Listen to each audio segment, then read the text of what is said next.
Good evening investors. मैं स्वागत करता हूं आपका अपने नए यूट्यूब चैनल में, the black horse of Dalal street. तो मैं आपको थोड़ा बेसिक इन्फॉर्मेशन दे देता हूँ। ये चैनल मैंने इसलिए बनाया बिकॉज़ मैंने स्टॉक मार्केट में देखा। तो स्टॉक मार्केट में देखा और जाना कि काफ़ी स्टॉक्स ऐसे होते हैं जो रिटेल निवेशकों को शुरू में पता नहीं होते और फिर उनकी वैल्यूएशन कुछ 10 या 12% बढ़ जाती है और फिर उनको उसके बारे में पता चलता है और फिर वो एक जो अपॉर्चुनिटी वो पहले ग्रैब कर सकते थे वो मिस हो जाती है उनसे। तो बेसिकली इसलिए मैंने ये यूट्यूब चैनल बनाया है। इस चैनल के माध्यम से मैं अपने रिटेल निवेशकों को एक ऐसे स्टॉक्स बताने की कोशिश करूँगा जिनमें मुझे पोटेंशियल दिखेगा, जो मेरे हिसाब से आगे जाके मल्टी बैगर बन सकते हैं। ये stocks mainly high risk high reward वाली कैटेगरी में आएंगे। तो बेसिकली ये स्टॉक्स वो होंगे जिसमें मुझे लगता है कि रिस्क भी है लेकिन ये आगे जाके प्रॉफिट ताबड़तोड़ दे सकते हैं। तो स्टार्ट करते हैं आज का पहला सेशन स्टार्ट करने से पहले मैं आपको ये बता दूं कि मैं स्टॉक मार्केट में 10 साल के ऊपर से इन्वेस्ट कर रहा हूँ और commodity and futures and everything, I invest in everything. और इन इन इन स्टॉक्स को आप एज अ एजुकेशनल पर्पस के माध्यम से ही पढ़िएगा because I am not a SEBI verified investor. और इसलिए मैं आपको कोई सजेस्ट स्टॉक खरीदने या बेचने की सलाह नहीं दे सकता। ये बस एक इसको ऐसे समझिए कि एक एजुकेशनल पर्पस के लिए स्टॉक मतलब एक चैनल है जो आपको सिर्फ थोड़ा बहुत बेसिक देगा कि ये स्टॉक है जो लगता है कि आगे जाके एक मल्टी बैगर बन सकता है। तो चलिए शुरू करते हैं अपने पहले स्टॉक से। तो आज मैंने स्टॉक जिसको चुना है उसका नाम है सिंकॉम फॉर्मुलेशन। तो सिंकॉम फॉर्मुलेशन इंडिया लिमिटेड एक फार्मास्यूटिकल मैन्युफैक्चरिंग कंपनी है। तो बेसिकली ये दवाइयाँ बनाती है और ज़्यादा बड़ी कंपनी नहीं है, बहुत स्मॉल स्केल पे दवाइयाँ बनाती है। और इसके दो डोमेन्स हैं, दो वर्टिकल्स पे काम करती है, एक एक्सपोर्ट और एक डोमेस्टिक। एक्सपोर्ट्स में इसका बेसिकली अगर हम साइट पे जाएं इनकी, तो एक्सपोर्ट्स में इनका पूरा रहता है, जैसे फॉर्मुलेशंस भी बनाते हैं, ये पैकेज मटेरियल में भी डील करते हैं, ये रॉ मटेरियल्स में भी डील करते हैं, एक्सपोर्ट्स एंड सर्जिकल इक्विपमेंट्स में भी डील करते हैं। तो अगर फॉर्मुलेशंस पे जाएं तो आप देखेंगे कि company active APIs, active pharmaceutical ingredients, surgical products, फिर एग्रो एंड कन्फेक्शनरी प्रोडक्ट्स, ये सब भी मतलब कंपनी के रहता है मैन्युफैक्चरिंग में। अगर आप सर्जिकल पे जाएं तो कंपनी काफ़ी अच्छे इक्विपमेंट्स बनाती है, जैसे रोल डायमीटर्स, रोल लेंस और ये सब जो भी बेसिक सर्जरी में काम आते हैं, adult diapers, sanitary napkins and etcetera etcetera. तो सिंकॉम फॉर्मुलेशन, अब आप सोच रहे होगे कि सिंकॉम फॉर्मुलेशन ही मैंने क्यों चुना। तो मैं आपको सिंकॉम फॉर्मुलेशन के बारे में अब डिटेल्स देता हूँ। ठीक है, तो स्टार्ट करता हूँ मैं सबसे पहले कंपनी के फाइनेंशियल से। सबसे पहले मतलब मेरी रिटेल निवेशकों से यही एक रिक्वेस्ट है कि अगर आप कोई भी स्टॉक को देखें सो आप सबसे पहले एक ब्रॉड एनालिसिस ये किया कीजिए कि सेक्टर आप पकड़िए। तो मैंने ये फार्मास्यूटिकल सेक्टर पकड़ा है बिकॉज जैसे कि आप जानते हैं कोविड का टाइम है और इस टाइम सारे फार्मा स्टॉक्स पूरे भाग रहे हैं। तो मैंने काफ़ी एक फंडामेंटल एनालिसिस और एक टेक्निकल एनालिसिस किया और फिर मैंने देखा कि कौन सा ऐसा स्टॉक है जो आगे जिसमें पोटेंशियल है। और भी बहुत सारे स्टॉक्स हैं फार्मा स्टॉक्स जिसमें पोटेंशियल है, बट सिंकॉम मुझे थोड़ा अट्रैक्ट किया तो मैंने इसलिए इस पे बनाया। तो अगर कंपनी के आप फंडामेंटल्स पे देखें, आप फाइनेंशियल्स देखें कंपनी के, तो आप ये देखिएगा कि रेवेन्यू कंपनी का हर साल बढ़ा ही है। तो जैसे अगर 2011 में देखें तो रेवेन्यू था 80 सीआर्स एंड देन बढ़ते बढ़ते बढ़ते बढ़ते कुछ 186 करोड़ का इसका रेवेन्यू क्लॉक किया है इसने 2019 में। तो आप जैसे कि देखेंगे कि कंपनी बढ़ रही है, मतलब अच्छी कंपनी है, एवरेज ग्रोथ है। मैं ऐसा भी नहीं कहूँगा कि बहुत ज़्यादा ग्रोथ है या कोई मैमथ ग्रोथ किया है कंपनी ने, लेकिन एक नॉर्मल अच्छा स्टेडी ग्रोथ दिया है। अगर आप बात की करें ऑपरेटिंग प्रॉफिट की, तो ऑपरेटिंग प्रॉफिट में भी अगर आप देखेंगे तो हाँ ग्रोथ है, लेकिन एवरेज ग्रोथ है, मतलब इतना ज़्यादा भी ग्रोथ नहीं है लेकिन एवरेज ग्रोथ है लेकिन कंपनी में। In terms of profit, operating profit percent बड़ा है और बड़ा है 10%, 11%, 10 तक भी क्लॉक किया है कंपनी ने और 2019 का इसका 6% है। अगर आप नेट प्रॉफिट देखें तो कंपनी ओवरऑल एवरेज अगर देखा जाए तो 6.56% का एवरेज नेट प्रॉफिट इसने क्लॉक किया है। अगर हम ईपीएस देखा जाए, अर्निंग पर शेयर, तो अर्निंग पर शेयर आपको बताता है कि कंपनी की कितनी अच्छी पोटेंशियल है कंपनी की कि आगे ग्रो कर पाए या अपने निवेशकों को ये पैसे कमा के दे पाए। तो ईपीएस का अगर देखा जाए तो 2012 से अगर हम कंपैरिजन करें तो 0.04 है, और 0.04 से कंपनी का ईपीएस बढ़ता ही है, एंड अब नाउ इट्स 0.14 अगर इन टर्म्स ऑफ ईपीएस। तो कंपनी का ईपीएस भी बड़ा है।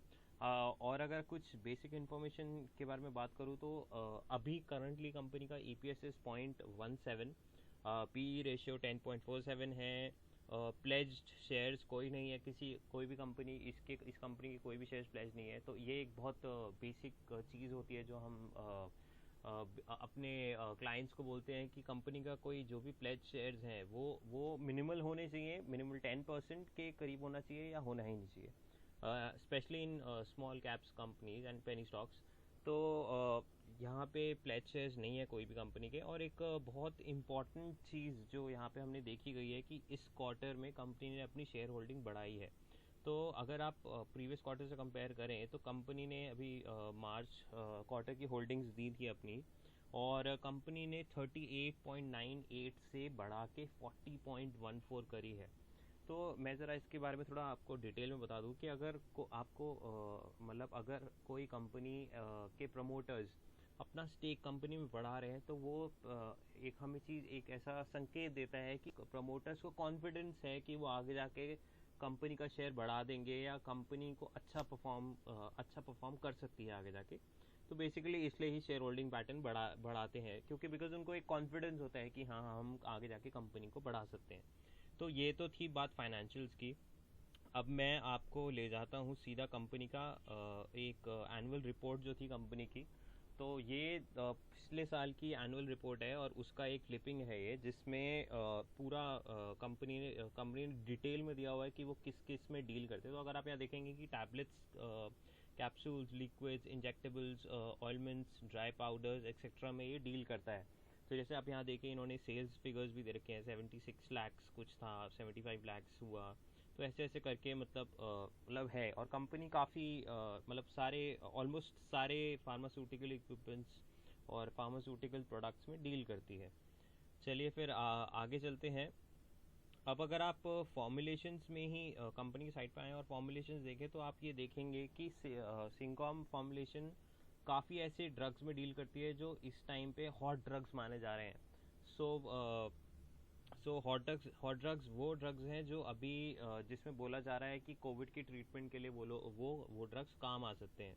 सो फॉर इंस्टेंस अब मैं आपको ये इनकी एक एंटीबायोटिक्स की वो है तो इसका ले जाता हूँ। तो जैसे आप यहाँ पे देखेंगे तो यहाँ पे काफ़ी इन्होंने सारे ऑलमोस्ट सारे टाइप के एंटीबायोटिक्स का इनके पास फॉर्मुलेशन है। एंटीबायोटिक्स और बाकी और एंटीबैक्टीरियल्स, और काफ़ी ब्रॉड प्रोडक्ट लाइन है इनकी। कंपनी मार्केट में क्रेटस नाम से डीलिंग करती है। तो क्रेटस का मैंने थोड़ा डिटेल में देखा तो वो अमेज़ॉन और फ्लिपकार्ट दोनों पे अवेलेबल है। क्रेटस के प्रोडक्ट्स अवेलेबल हैं अमेज़ॉन पे, ये जैसा कि आप देख रहे हैं ये अमेज़ॉन का ही प्रोडक्ट है। फिर वैसे ही ये फ्लिपकार्ट पे भी अवेलेबल हैं, ऑनलाइन बेचते हैं, ये रेटिंग्स भी अच्छी हैं, कुछ 4.1 दिए हुए हैं। ये एक और प्रोडक्ट है अमेज़ॉन पे, फ्लिपकार्ट पे भी ये दिया हुआ है, और ऐसे ही कंपनी डीलिंग करती है। आगे चलते हैं। कंपनी आज एक रिसेंटली एक न्यूज़ आई थी जिसमें गवर्नमेंट ने ये बोला हुआ है कि यूके गवर्नमेंट ने अप्रूवल दे दी है कि ये एक ड्रग है जिसका नाम है डेक्सामीथेसोन। तो डेक्सामीथेसोन एक ऐसा ड्रग है जो कोविड की ट्रीटमेंट के लिए यूके में आजकल यूज़ किया जा रहा है, और इंडिया में भी उसकी परमिशन दे दी गई है। तो मैं आपको बता दूं कि सिंकॉम फॉर्मुलेशन डेक्सामीथेसोन में भी मतलब डील करता है और बनाता है एपीआई जिसके भी। तो बेसिकली आगे जाके हम एक्सपेक्ट कर सकते हैं कि कंपनी का रेवेन्यू अच्छा बढ़े और अच्छा रेवेन्यू क्लॉक करे कंपनी। आगे देखते हैं। एक मेजर जैसे अगर आप कंपनी का शेयर प्राइस भी देखें तो वो कंटिन्यूसली बढ़ रहा है। आज का अगर हम देखें तो 19/6/2020 की अगर हम बात करें तो आज कंपनी में 2 डील्स हुई हैं, और ये लास्ट डील्स थी जो कंपनी में हुई हैं। ये डेटा है इसका, और 5 lakh quantities and 6 lakh quantities में डीलिंग हुई है, और कंपनी अपने ऑल टाइम 52 वीक हाई पे है। तो ऑल टाइम 52 वीक हाई पे इसलिए भी मैं, मतलब ये मेरी अंडरस्टैंडिंग है कि कंपनी ऑल 52 वीक हाई इसलिए है क्योंकि कंपनी में एक पोटेंशियल देखी जा रही है कि वो आगे जाके मल्टीबैगर बन सकती है। कैसे मल्टीबैगर बन सकती है कि जैसे कि आपने फाइनेंशियल्स भी देखे, कंपनी अच्छा रेवेन्यू क्लॉक कर रही है। अच्छा, हाँ, मैं एक चीज़ और बताना भूल गया आप लोगों को कि कंपनी का डेट वैल्यू बहुत मिनिमल है। मतलब कुछ 5 या 6 करोड़ का है, I am not sure, but it's very minimal value जो कि आराम से कवर हो सकता है। तो ऑलमोस्ट कंपनी डेट फ्री है, और नॉर्मल एवरेज रेवेन्यू क्लॉक कर रही है, प्रॉफिट भी मेंटेन कर रही है, भले कम कर रही है लेकिन कर रही है। लेकिन आप ये भी सोचिए कि अगर हम 2020 से पहले का फार्मा सेक्टर देखें तो फार्मा सेक्टर में बहुत मंदी रहती थी, और फार्मा को as a backdoor stocks industry देखा जाता था कि वो इंडस्ट्री जो ज़्यादा लाइमलाइट में रहती नहीं है, और कभी कभी उठते हैं। जैसे अगर कोई बीमारी आ जाती है तो थोड़ा बहुत एवरेज उठते हैं और फिर वापस डिप कर जाते हैं। लेकिन कोविड ने फार्मा की पूरी हिस्ट्री और जोग्राफी बदल दी है। आप सारे स्टॉक्स उठा के देख लीजिए, सारे फार्मा के स्टॉक्स भाग रहे हैं। और तो इसलिए मतलब मेरा यही एक वो था एम कि आप सिंकॉम को भी देखिए। मैं बाय या होल्ड करने के लिए या सेल करने के लिए कोई रिकमेंडेशन नहीं दे रहा। ये कम्प्लीटली आपकी अपनी ऑटोनॉमी है। आप क्या लगता है कि आपको क्या लगता है कि अगर आपको लेना चाहिए या बेचना चाहिए, ये कम्प्लीटली आप पे है। लेकिन मैं बस ये कहना चाहता हूँ कि सिंकॉम फॉर्मुलेशन मेरे हिसाब से आगे जाके एक बहुत अच्छा ग्रोथ क्लॉक कर सकता है, अगर कंपनी ने अपने इस अपॉर्चुनिटी जो कोविड ने दी है इसका अच्छे से यूज़ किया। तो ठीक है दोस्तों, thank you so much for watching. Please like and subscribe. अगर आपको कुछ कमेंट सेक्शन में कहना है तो कहिए, मैं डेफिनेटली उस चीज़ को इम्प्रूव करूँगा अगर आपको आगे कुछ सजेशंस हो या हो। धन्यवाद।